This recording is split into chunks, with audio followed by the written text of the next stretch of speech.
Vous regardez Zoom Eco Live. Merci de le faire, mesdames et messieurs. Bienvenue à tous à ce rendez-vous économique.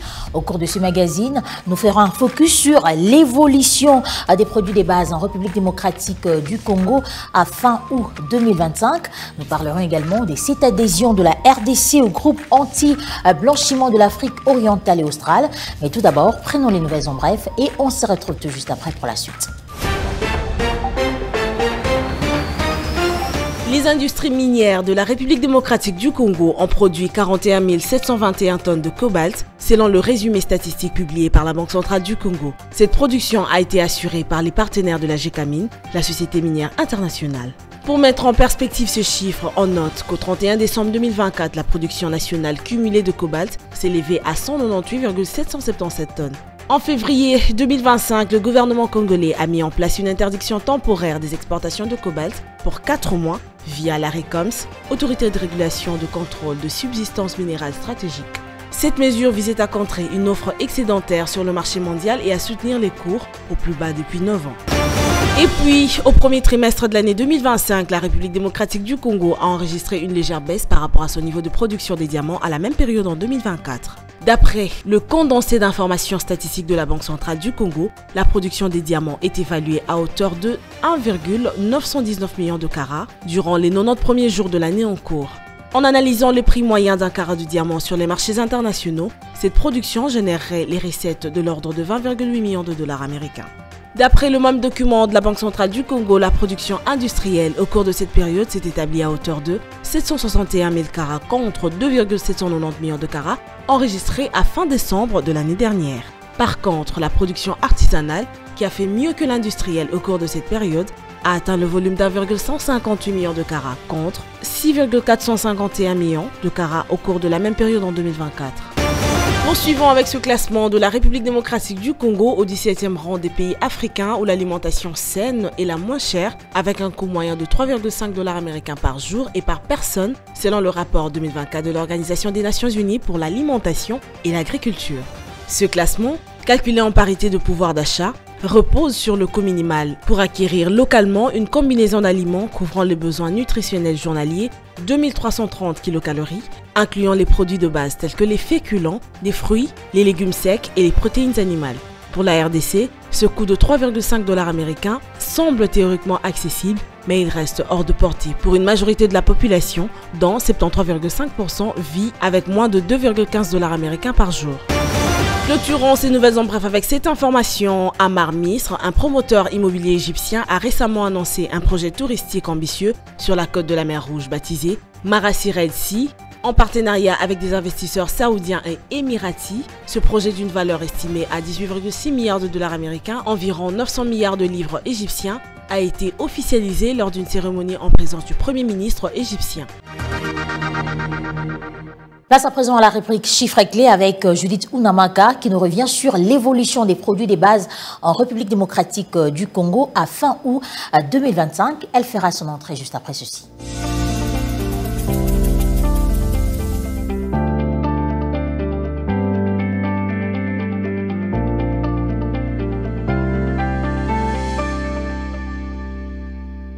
Judith Unamaka, bienvenue. Merci Juvette. Pour commencer, qu'est-ce qui s'observe sur le marché des changes en RDC? Voilà, concernant la réactualisation du taux de change en RDC, commençons par l'officiel où actuellement un dollar revient à 2871 francs congolais, un franc CFA se change à 5,10 centimes et 1 euro s'interchange à 3346 francs congolais.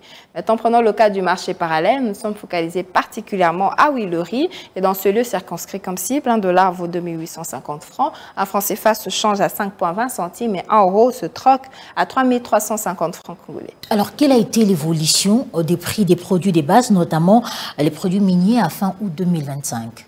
Commençons d'abord par le cours du pétrole qui a observé au cours de cette période 67,8 $ américains pour le prix et enregistrant une légère hausse hebdomadaire de 0,2% à fin août 2025 comparé à fin 2024. Ce prix a reculé de 8,9% sur 12 mois. Il a diminué de 19,1%. Pour revenir à votre question sur le cours des produits miniers observés au cours de cette période, je cite qu'il y a le prix du cuivre qui s'est fixé à hauteur de 9 896,4 $. la tonne, en hausse hebdomadaire de très exactement 1,6% par rapport à la semaine précédente, comparativement à fin décembre 2024. Il a donc progressé de 12,6% et en glissement annuel, il affiche une augmentation de très exactement 3,9%. Et on poursuit avec le prix du cobalt qui est demeuré stable par rapport à la semaine précédente à 32,651,0 $ américains la tonne. Rapporté à fin décembre 2024, il a augmenté de 35,8% et sur 12 mois, il s'est accru de 23,8%.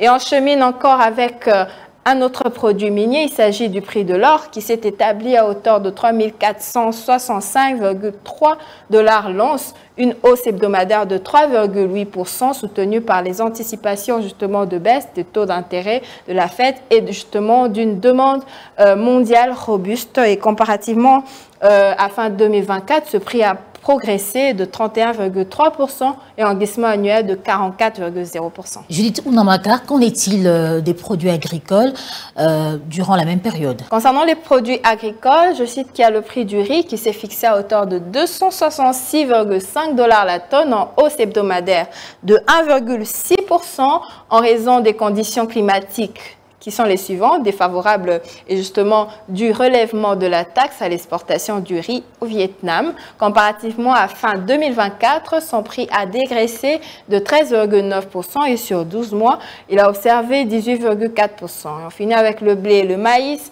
qui se sont établis respectivement à hauteur de 194,1 $ américain et 151,2 $ la tonne, enregistrant des baisses hebdomadaires de 0,4% pour le blé et de 0,1% pour le maïs. Merci pour toutes ces informations chiffrées. C'était un plaisir, Juvette. Après Judith Ounamaka, Djibril Bouloukou sera avec nous pour nous parler de cette adhésion de la RDC au groupe anti-blanchiment de l'Afrique orientale et australe. Il sera avec nous juste après ces transitions. C'est parti.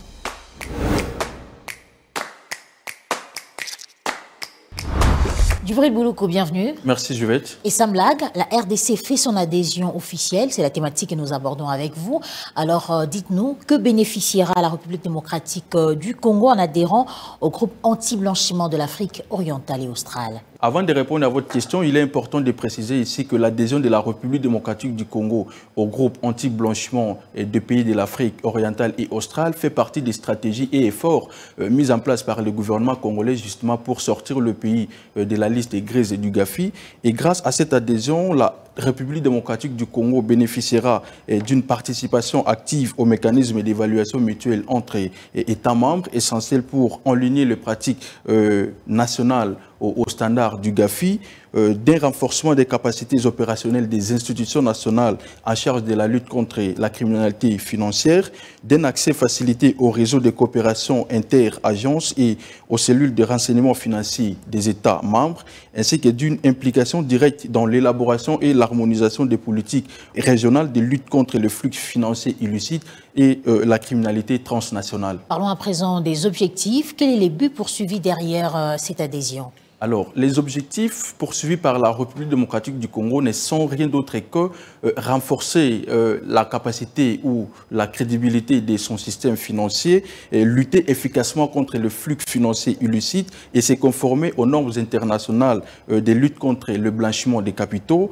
Et donc, cette dynamique de réforme définit la volonté mise en place par le gouvernement congolais. Quelle est la motivation du gouvernement congolais à faire sortir le pays de la liste grise du GAFI?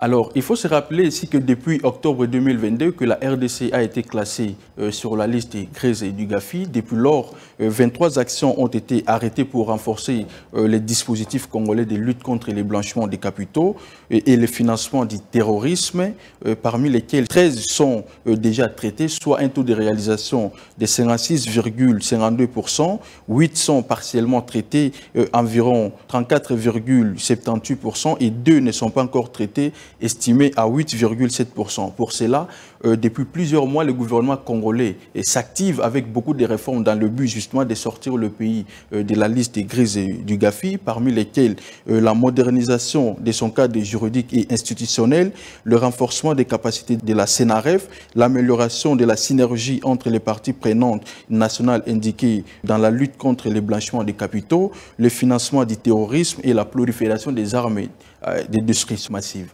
Pour chuter, quelles peuvent être les conséquences une fois que le pays persiste à s'inscrire sur cette liste? Alors, la persistance de la République démocratique du Congo sur cette liste peut amener à son inscription sur la liste noire avec des conséquences néfastes comme la réduction des investissements étrangers et de l'aide internationale, les difficultés accrues pour lever les fonds sur les marchés financiers internationaux, ainsi que les ralentissements de la croissance économique et du développement du pays. Il est bien précisé que lorsque le GAFI place une juridiction sous surveillance, cela veut simplement dire que l'État s'est engagé à résoudre rapidement les défaillances stratégiques identifiées dans les délais convenus et ça peut faire objet d'une surveillance renforcée. Merci Djibril pour toutes ces précisions. C'est moi qui vous remercie. Un invité est avec nous, il s'agit de M. Christian Moleka. Avec lui, nous parlons de cette somme de 100 milliards de dollars américains pour bâtir la RDC post-conflit. Nous allons le recevoir juste après ceci. M. Christian Moleka, bienvenue. Merci pour l'invitation. Avec vous, nous parlons de cette somme de 100 milliards de dollars pour bâtir la RDC post-conflit. Alors, la première question, faut-il déjà penser à relancer la RDC post-conflit? Quels en sont les préalables? Il faut le penser, il faut être proactif. C'est vrai que nous sommes encore dans un contexte, je dirais, militaire sur le terrain, mais comme décideur ou comme stratège, il faut anticiper, essayer de se projeter sur les enjeux à venir. Parce que, comme vous le dites, 100 milliards, on ne le trouve pas en un jour. Donc, il faut le planifier, il faut commencer à y penser. Et je crois que c'est une démarche importante de commencer aujourd'hui à penser post-conflit. Nous avons un processus diplomatique qui se met en œuvre, qui pourrait probablement nous amener dans les mois qui suivent à une évolution. Et donc, il faut commencer à penser aujourd'hui post-conflit. Alors, quels sont les leviers de gouvernance à toucher pour rassurer les investisseurs et partenaires internationaux? Déjà, pour trouver 100 milliards, il y a plusieurs leviers. Il y a les leviers internationaux. On peut recourir à des prêts concessionnels au niveau des FMI. On peut recourir également à des accords bilatéraux avec des États stratégiques comme le Qatar ou les États-Unis. Mais on peut également utiliser un levier interne, et c'est à raison que vous parlez de gouvernance. Il faut essayer d'améliorer en interne la gouvernance et la transparence. Particulièrement, je pense qu'il faudrait que le Congo se prépare à aller vers le partenariat du Open Government, c'est-à-dire un État ouvert qui met en place un Conseil national de la gouvernance ouverte et qui permet dans un symposium où on aurait État, société civile et acteurs privés notamment, à commencer à travailler sur l'ouverture à l'accès à l'information, la transparence des processus économiques, les réformes à mettre en œuvre pour rendre accessible l'information, et d'autres leviers qui sont d'ordre à la fois politique et économique, parce que l'un des leviers importants, ça reste la gouvernance politique, pour réduire les risques des conflits, les risques d'instabilité politique, et les réformes économiques à mettre en œuvre, qui sont bien peu plus larges. Mais pour tout cela, il faut un cadre, et moi je pense qu'il faudrait penser à mettre en place ce fameux partenariat d'Open Government, qui appelle un Conseil national de Open Governance en RDC. Monsieur Christian Moleka, dites-nous, comment justement créer une chaîne des valeurs pour mieux profiter des ressources minières à travers une transformation locale? C'est une question importante. Il faut que le Congo sorte de l'économie d'exportation brute, presque l'économie de cueillette, que nous avons hérité depuis l'époque coloniale, où nous nous limitons uniquement à exporter. Il faut créer des chaînes de valeur pour transformer au niveau interne.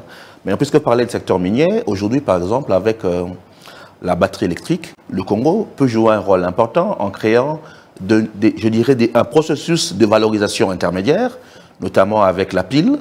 Nous pouvons créer des zones industrielles au niveau local, notamment des zones industrielles au niveau du Katanga, qui permettent de réaliser au niveau national des étapes de transformation, même si d'autres étapes seront ajoutées ailleurs. Avec l'économie aujourd'hui mondiale, on peut travailler à créer des segments qui soient des segments propres au niveau congolais. Ça veut dire une valorisation d'une pile qui commence à se construire chez nous et qui pourrait continuer à l'extérieur. Ça va demander des transferts de compétences, ça va demander certainement des ressources. On peut penser, le président est allé au Japon en début de mandat, il a rencontré la JAMA, les fameux constructeurs japonais. On peut penser à des partenariats où, par exemple, les constructeurs japonais pourraient installer une zone industrielle au Congo où seront développées des étapes de chaîne de valeur pour la batterie électrique notamment. Alors, quelles politiques, justement, peuvent attirer les investisseurs directs étrangers dans l'agriculture, par exemple, et les infrastructures? Ça, c'est plus complexe parce que nous sommes un pays qui, pendant très longtemps, n'a pas beaucoup investi dans l'agriculture. C'est vrai qu'on est passé de 3% à 12% à partir des années 2012. Le gouvernement projette pour 2025, on parle de 16% déjà. C'est-à-dire que nous sommes en train de monter crescendo. Il faut beaucoup financer dans les infrastructures. Il y a un projet de 145 territoires dans un deuxième volet qui parle également route. Il faut beaucoup investir dans l'infrastructure, beaucoup investir dans la conservation, dans les filières. Il y a un projet gouvernemental qui s'appelle l'ATA, si je ne me trompe pas, le programme de transformation agricole, qui est un projet énorme qui demande 6 milliards, donc il faut trouver l'argent pour financer. Nous avons dans les tiroirs un projet de banque nationale agricole qui traîne encore. Il faut trouver comment financer. Il faut trouver l'argent, notamment par la Banque nationale agricole à mettre en œuvre. Il faut améliorer la gouvernance dans les secteurs, notamment en ce qui concerne les pôles agricoles, pour que nos pôles agricoles à la fois servent de lieux de production, mais également par des travaux, par l'investissement dans l'infrastructure, que ce soit relié à des lieux de consommation. Donc il y a énormément de leviers à utiliser, notamment en termes à la fois d'investissement, à travers une banque à mettre en œuvre, mais surtout en termes d'amélioration du secteur agricole, à travers les réformes à apporter en termes de procédures. Alors, avant de chuter, comment la République démocratique du Congo peut-elle mieux utiliser ses forêts et son potentiel écologique dans le cadre des financements climatiques mondiaux? Comment utiliser nos forêts? Aujourd'hui, nous sommes frappés par les coupes abusives des forêts. Aujourd'hui, on en parle de plus en plus d'emplois verts. Parce que, par exemple, on peut créer de l'emploi à travers le reboisement. Parce que ça vous permet de capter derrière les recettes. Donc le Congo peut utiliser des emplois verts en amenant de plus en plus nos populations, au lieu de couper les forêts, à travailler dans le reboisement, dans les replantages, afin de réduire nos couverts forestiers. Ce sont des emplois verts qui sont créés, qui sont capables d'orienter les populations, non pas uniquement en termes du charbon à bois, couper et brûler le charbon, mais à travailler dans la logique durable, à savoir réimplanter, reboiser et donc derrière créer suffisamment de captage carbone et donc des recettes. Ce sont des financements innovants qu'on peut créer, mais ça demande d'embarquer la population sur cette dynamique nouvelle, qui ne soit pas une dynamique uniquement destructrice, en coupant les arbres, mais en allant vers un travail d'éco-durabilité, en plantant les arbres, mais surtout en gagnant les recettes derrière et en permettant que les recettes liées à ce reboisement touchent également les communautés locales. Quels instruments financiers peuvent contribuer à atteindre le seuil des 100 milliards de dollars américains? Si nous voulons trouver 100 milliards, il faut déjà qu'au niveau du mix, nous définissions quelle sera la partie interne, à savoir les éléments qui viendront d'une gouvernance interne, l'amélioration de la transparence de notre système financier.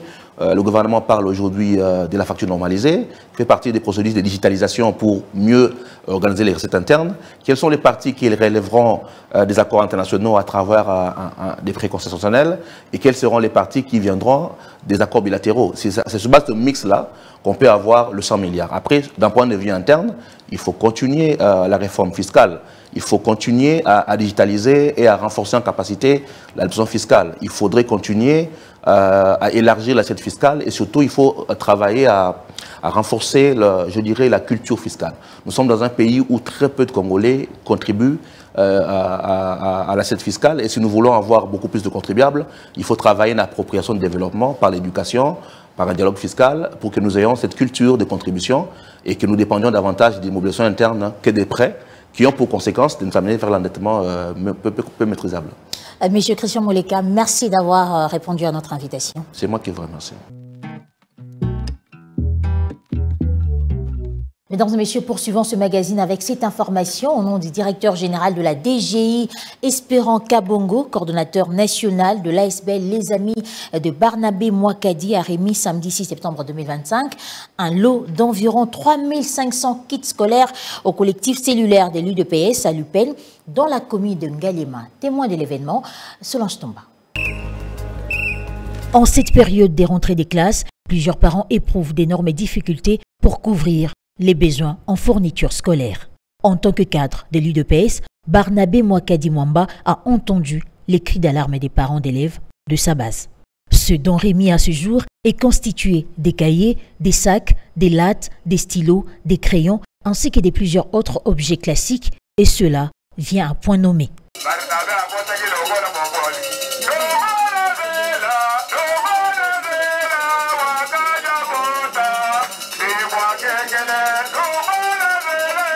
Les bénéficiaires de cette assistance ont salué ce geste de générosité posé par le directeur général de la DGI tout en saluant son sens d'écoute après leur cri de cœur lancé il y a peu. Est-ce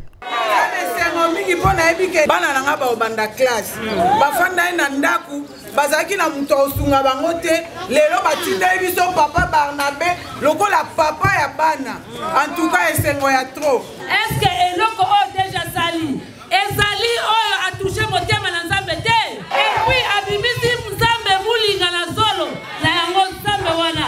Lolenge ya fungoli azongisa ebele apesa yenzoto makasi atondisa enangua. Bible zolo ba oyo kamami na se ekamufeli.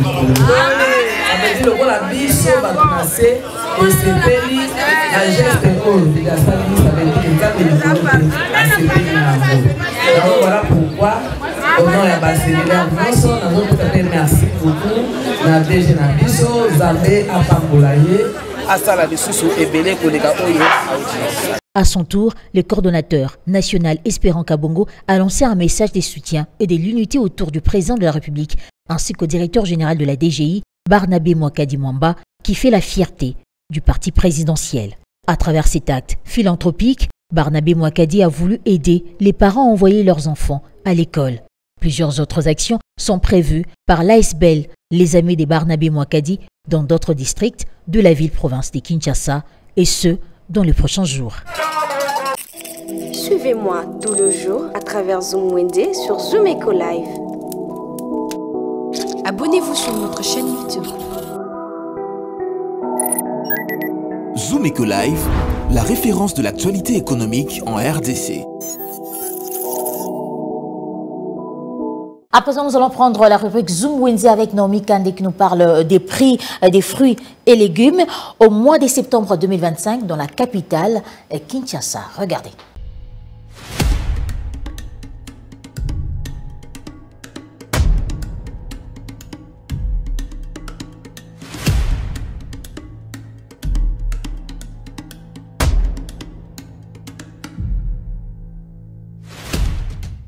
Bienvenue à tous. La saison sèche tend vers sa fin et pendant ces temps, on remarque l'apparition et la disparition de certains produits alimentaires. Voilà pourquoi Zoom Wednesday d'aujourd'hui vous ramène le prix de fruits et légumes qu'on retrouve à la fin de la saison sèche en RDC. Sans plus attendre, découvrez ces prix et on se retrouve dans pas longtemps.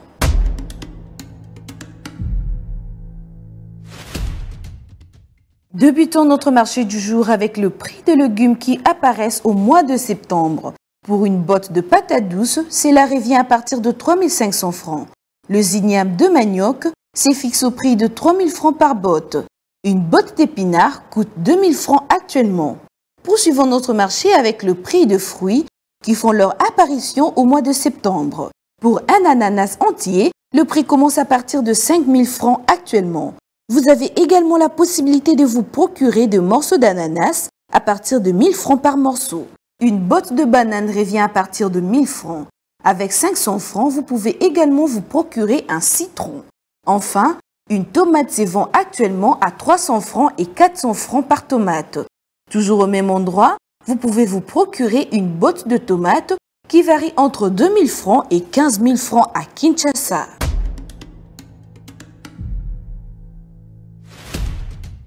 C'était tout pour ces numéros de Zoom Wednesday. Merci de nous avoir suivis. Prenons rendez-vous au prochain numéro. Au revoir.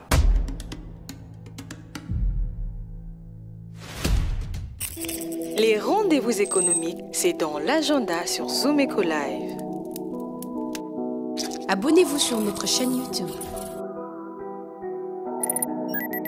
Zoom Eco Live, la référence de l'actualité économique en RDC. Alors, quels sont les différents rendez-vous économiques annoncés ici en République démocratique du Congo? La réponse vous sera donnée dans l'agenda du jour.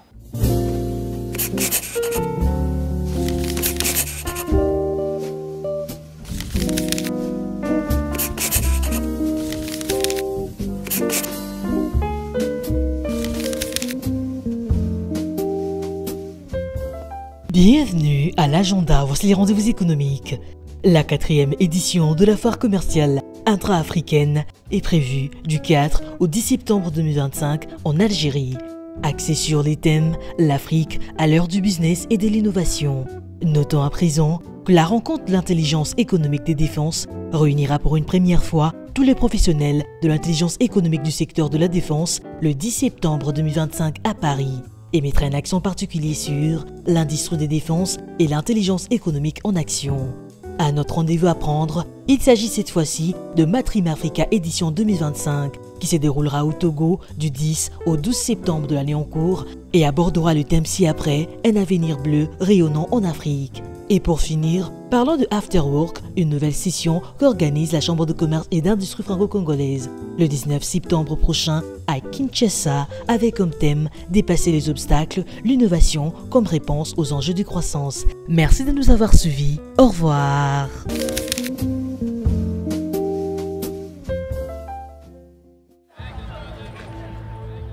C'est art de se tirer d'affaire, de faire face à la crise, de bricoler, de trouver des solutions avec ce qu'on a sous la main. Un art dans lequel les Congolais ont développé un savoir-faire particulier. Article 15. Débrouillez-vous pour vivre. Dans le cadre de votre magazine Article 15, un vendeur ambulant de mouchoirs des têtes pour femmes a accepté de partager son expérience avec nous. Il est au micro de Junior Bolamba. Débrouillard jamais, jamais, jamais. Débrouillard jamais, jamais, jamais. Débrouillard jamais.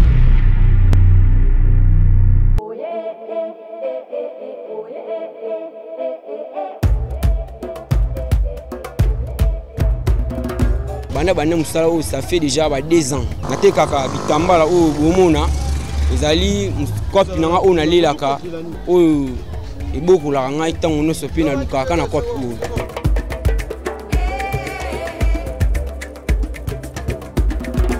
Tina lukaka boye na aidaka mpe famille na aidaka mpe bandeko mosusu mpe oyo tozalaka na bango tanto ndeko mpe akozanga eloko na aidaka mpe donc aidaka biso wa ebele.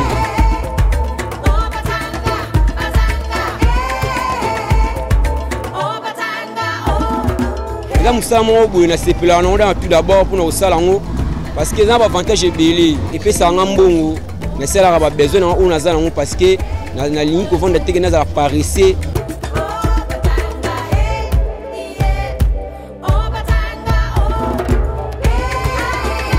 Badifficulté eza kaka ke ntango tosombaka biloko so etambusaka na babalabala bamoi tokutanaka mpe na bakote mosusu ekutaka mpe désordre totambolaka mpe makolo donc tosufwaka mpena mpona koluka mbongo banzoto na biso pene elembaka makasi emokrele biso maladi bahemoroïde mambo ebele kaka.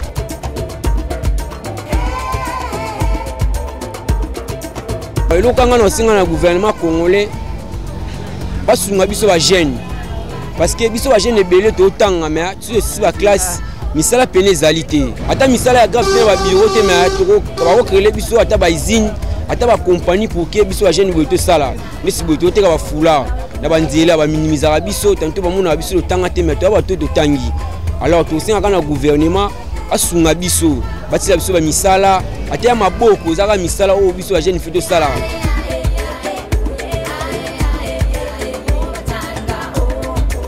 Conseil on apesa ba jeune totika kovanda totika kiparesse toza ba jeune lokola biso boye oyo tolukaka ba jeune encourager lokola biso donc eza pena ba jeune ebele oyo tomona ba créer ba base ezalaka bien si bosali base moko boye boza bato ya mbongo bosali base emene bato ya mbongo bosala ba œuvre moko bien bosungaka bato wana eza base moko malunga. Maintenant que ba jeune tovandaka tosalaka ba base moko boye eza ke tobundaka biso na biso alors eza mabe. Donc conseil quand on apesa ba jeune pena kobenda matoyi ba jeune nyonso ato se mettre na travail parce que travail yango ndenge pesa biso makasi travail no pesa biso mosolo pour toyeba kovivre pour que toza bamiyibi te pour que toza mpe utile na nation.